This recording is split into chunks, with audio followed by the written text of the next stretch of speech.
What's up, guys? Welcome back to my Etsy print on demand series for 2021. Today we're talking about product research, but I know you're gonna like this because it's product research the easy way.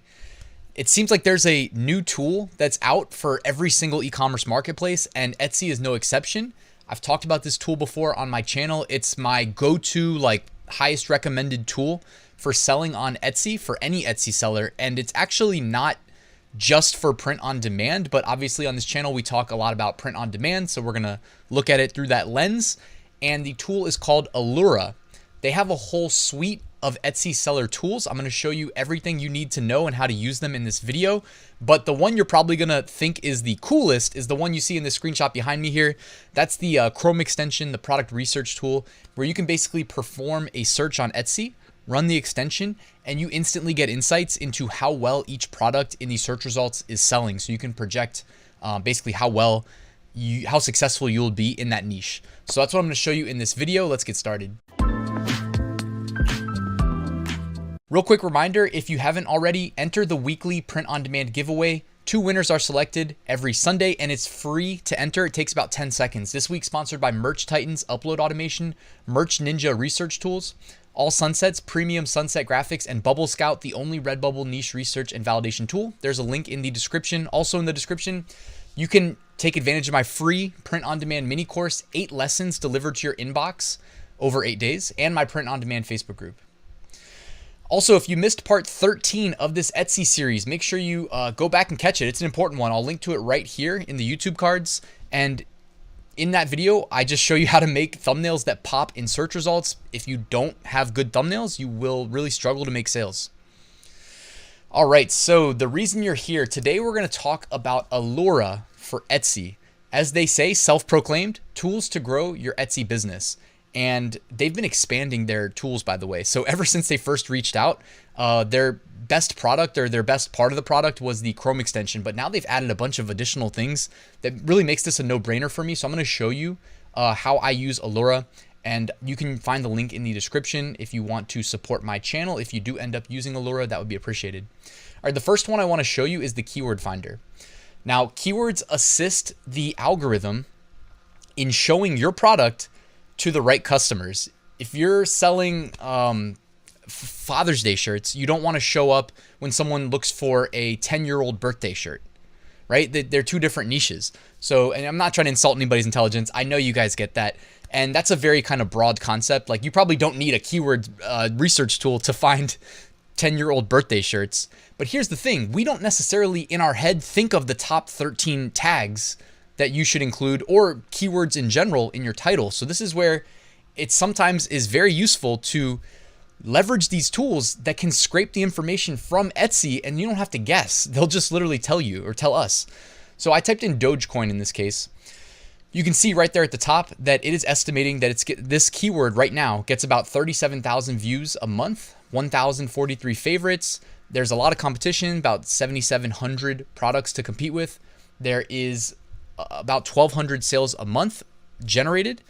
Average price $16.48. 93 shops are competing. They even give you process time and the main category. And this is based on 100 listings analyzed for Etsy's results on the word Dogecoin.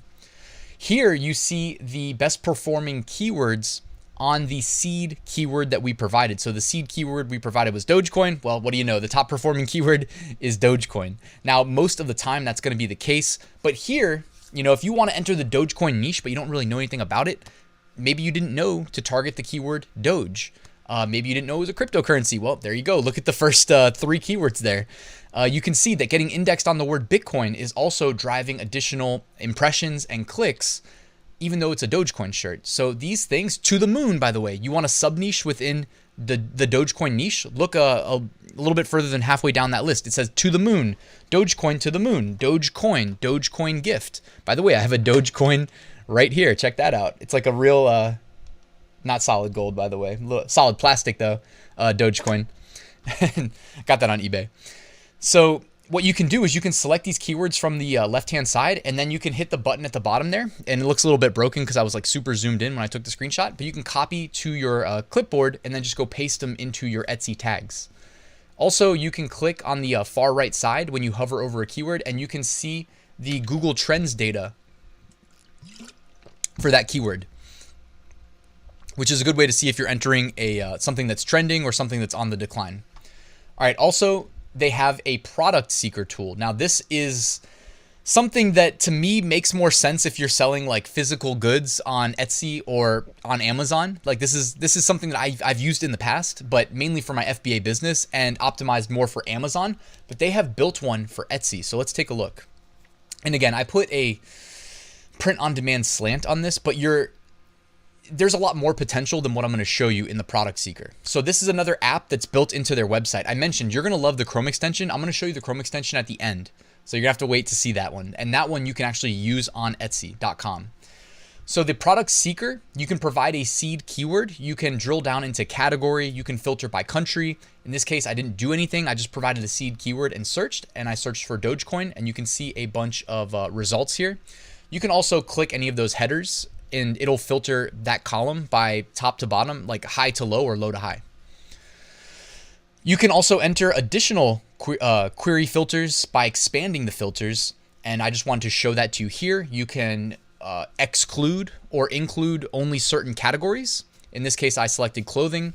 You can set metrics like minimum total sales per month, maximum, well, okay, that's actually not by month. Total sales is overall. But you can then set minimum monthly sales being generated, maximum monthly sales being generated. So something that I like to do sometimes is set maybe 15 sales a month, and then set the age, which you see at the very bottom there, age, set the max age to like 100 days. So see if there's any new products, relatively speaking, 2.5 months, or no, what's 100 days? 3 months, roughly, 3 months old products that are doing about 15 sales a month, making a sale every other day. Cause that's pretty good. Do the math. If you're making, let's say you're selling a shirt $19.99, you make about $10 a sale.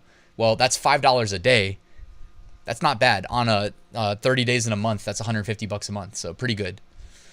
All right. So in this case, back to the Doge example, I clicked one of the t-shirts there. The one that says Dogecoin shirt, HODL on we're going. You can see the information there, the price estimates. It says it's doing about 14 monthly sales, generating $265 a month. Total sales, 247. Total revenue, 4,678. So you can see all this information, basically spy on your competitors, check out what's working, what's not working. All the relevant metrics you need are right here. So, and it's on the Alura app on their website, which again, link in the description. All right, this is a new one. They wanted me to spread the word about this one because they're proud of it. And I've used it on my girlfriend's account, my girlfriend's Etsy account, and it does work. It's really nice. It made me feel like I need to spend a little bit more time on our Etsy listings. But here's the other thing. I always want to be transparent, guys. Like, your time is money.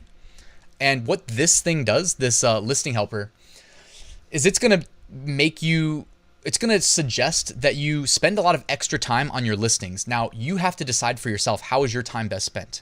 I personally am okay with making listings that are good enough. Good enough. You can spend all day trying to make the perfect listing, but if it's in some super competitive niche and it doesn't get a lot of eyes on it, it's not going to help you. Whereas you could have spent the time the additional time you spent optimizing on posting 5 other listings in other niches, and maybe you would have gotten a sale from 1 or 2 of those niches. So it's a balancing act. There is no right or wrong answer. My recommendation is make them good enough, right? And there isn't necessarily a score that you'll see here. Let me hide myself, by the way, because I'm blocking something. So what you see at the top there, it'll connect to your Etsy shop. So you have to give it access to your Etsy shop. It'll give you a shop score and tell you how to improve your shop. And it will go to each one of your listings and generate a listing score. Now you can drill down into your listings and you can, okay, so this is just the top of the page when you drill down into a listing. You can see things like your conversion rate though. That's pretty useful. Then you see recommendations like this, and let me hide myself again actually. And you can see like improvements to the title. And when you expand that, it doesn't just tell you it's suggested improvements, it tells you why. And I'm going to show you an example in a second, but it says you can do better title, better photos. It actually itemizes it. So you see title, 1 out of 3. So there's 2 other things you need to do. Photos, 1 out of 2. Description, 1 out of 2. Tags, 0 out of 3. So you need to improve the tags on this listing. And here is an example of what you might do. So it says recommendation. We recommend replacing duplicate tags because they are redundant. We found the following duplicate tags, and this is just one of the examples. It says animal because animal is an attribute tag. Here's another example, quality of tags. We recommend using specific multi-word phrases instead of generic single-word keywords. We found the following potential low-quality tags for your listing. And then some example words. So this is really good stuff to consider. Again, it's not like you're doomed to never make a sale ever again if you don't have a perfectly optimized listing, but these are takeaways that you can apply to all future listings that you create. So not only are you going to level up your existing listings, but then when you are creating future listings, you know how to attack them so that you don't have to circle back and do it twice.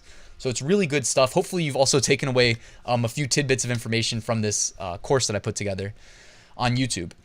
So you see here more suggestions: sales performance, conversion rate, trademark infringement. It actually looks into trademark. However, you need to do that yourself because it's very hard. Like I'm still yet to find a perfect tool or anything that's near perfect as far as trademark goes, because you really have to look at the design of your shirt and see what design you used and what keywords you used, and then trademark search that. So that's what's going to matter most. And these tools don't actually scrape your design for words. All right. And then after you make changes, you can tell it to reevaluate, and then you'll see your old score, your new score, etc. In this example, it looks like the score went down by 8 points. So typically you would see that go up. All right, additional tools. Check this out. These are really cool. We're going to breeze through them, and then I'm going to show you the Chrome extension. So you can go to their additional tools section, and they're constantly adding new stuff. So they have a privacy policy generator for your Etsy shop that actually gets into the GDPR stuff. If that doesn't ring a bell, it's basically, I'm pretty sure that's like a European thing where you can essentially create a policy that adheres to multinational marketplaces, and they've got it basically built into a wizard, so you don't have to start writing code and all that. I remember they told me that they worked really long and hard with an expert lawyer to get this thing built the right way. So that's here. It's not something you have to have, but it's definitely something that's good to have. They have a fee calculator. Don't waste your time setting up your Etsy shop if you're going to lose money. So the fee calculator is very useful. And they've got an editable Etsy shop kit to help you get all of your branding done, and you can download that as well. All right, the last thing I promised that I would show you is the most exciting thing to show you, and this is the product research Chrome extension. So you can go and grab that from the Chrome web store, but in order to use it, you're going to have a subscription to Alura. So again, I invite you to use the link in the description and check it out. And you know what I'll do is I will email them and I'll see if I can get a discount code for all of you guys that I know are probably excited to see how it works. So what I'm going to do, by the way, for this one is I'm going to show you a demo that I had previously recorded, and I show you how to use this, all the functionality and whatnot, everything you need to know. This looks very similar to Jungle Scout, Helium 10, AMZ Scout, a bunch of those tools you're familiar with if you sell on Amazon or if you've ever done Amazon product research. However, Alura got the bright idea of doing it for Etsy, for a new marketplace. They've got two, if I remember correctly, people that hold masters in data science. So they got like two really smart people on staff. They call them their data engineers. Because I remember, I don't just tell you guys about these tools without doing some digging first. And it really sounded like these guys were legit, that they've got a lot of smart people behind the scenes working on improving this stuff and making sure that it works, right? That it's giving us good data. So this is just a screenshot of the tool here. So ignore that. I just took that from their website. But let me show you a use case that you might use it for.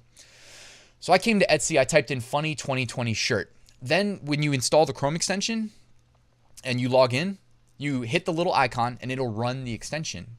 So it does a little overlay. It looks like this, and you see a lot of data points here. So let me just walk you through the relevant ones. So first and foremost, you can actually go and click a product in the results, and it will return a bunch of relevant data from that product right here at your fingertips. You don't actually have to leave the screen, the search results screen, and you can see a bunch of relevant stuff like the tags. Can you see primary keywords? Well, you can in the title. And by the way, if you're just studying your competition when you enter a new niche, look at the title. The title carries a lot of weight when it comes to signaling to the algorithm what keywords customers search for that your product should be associated with, as in you want to be ranked on page 1 ideally. So look at the title. You'll notice a lot of these really successful listings do what's called keyword stuffing, which is typically frowned upon, but on Etsy, the title carries a lot of weight. And it is a common theme to see successful listings keyword stuffing the title with relevant keywords. So you can get this information at a glance right there in the tool.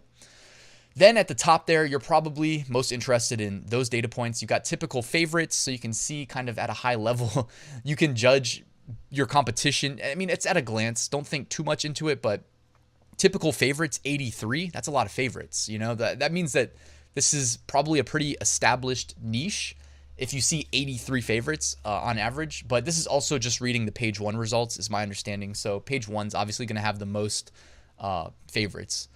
Typical price, which by the way, again, just this is unrelated to using the Alura tool, but just a side note, the typical price can be misleading on places like Etsy and eBay, where they, I mean, I guess on Amazon to an extent, but like where people can maybe price their, like let's say their t-shirts are offered in extra small, small, medium, large, etc. Well, they can do like extra small youth size and charge $12. And then in search results on Etsy, it's going to say $12. However, if the average person is buying adult size and the base cost might jump up to like 17, 18 bucks, and then you go to adult size medium and it costs more than small, and size large costs more than medium, etc. So it can be a little bit misleading. So I wouldn't worry too much about the typical price. I would do manual research if you're really going to use price point as part of your strategy for listing and being competitive.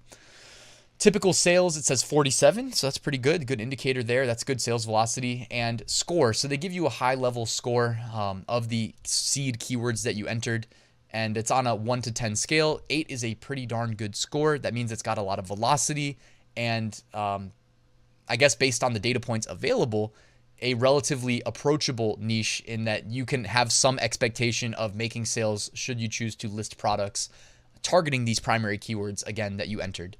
So in addition, you can click the little squiggle arrow up and you get to see Google Trends embedded into, again, the this is all on Etsy, by the way. This is just that overlay that you see when you run the extension. So you can see based on Google Trends, is there interest in these keywords? So funny 2020 shirt, you can see is actually spiking back up there at the end in popularity. And as we head into the end of the year too, you can bet it's probably gonna, I would guess it's gonna spike in popularity again. You can see things like the category that products are listed in. So I had already typed in shirt, so it's no surprise category was clothing. But if I were to take off the word shirt, you may see like this would instantly serve as a good indicator. Well, should I list apparel? Should I list mugs? Should I list stickers? You know, if you're using Printify, Printful, Guten, you know, those are my big three that I would recommend. You have a lot of options of product types that you can upload designs to. So that can be a good indicator of what you should be targeting. Price point. Again, don't think too much into this because that can be misleading, and there's really no way that I'm aware of where they can actually give you the true average price point, because I'm pretty sure Etsy probably knows that, but it's hidden away on their servers on the back end. So that's just going to take the lowest price point available. Favorites, again, giving you a good indicator of who the most popular listings are in these search results that were returned based on the keywords we typed in. Estimated sales and revenue. Revenue is just going to be a function of the price times the sales, which again, I mean, in my mind, the revenue might come in a little bit lower than it actually is. If you see a price like $10.95, chances are if I go to that shirt, the one at the very top there, and I select a adult size large, it's probably going to end up charging me like 18 to 20 bucks, which would make that revenue number a little bit higher. All right, guys, thank you so much for watching this video. If you liked it, make sure to let that YouTube algorithm know by hitting that like button and subscribing. By the way, if you subscribe, you'll catch part 15 of the series where I think we're going to wrap the Etsy mini series. I'm going to show you how to automate your social media presence on Etsy, where every time you have a new listing or a renewed listing, it's going to blast it out to various social media platforms like Pinterest, Facebook, Twitter, etc. And that's it, guys. Thank you for watching till the end. Quick reminder, I do have a full print-on-demand course. It shows you exactly how I make six-figure print-on-demand sales every single year. It will fast-track you to success. It shows you everything you need to start, scale, and automate your business. So check that out. Link in the description. And again, thank you, like, subscribe, and I will see you soon.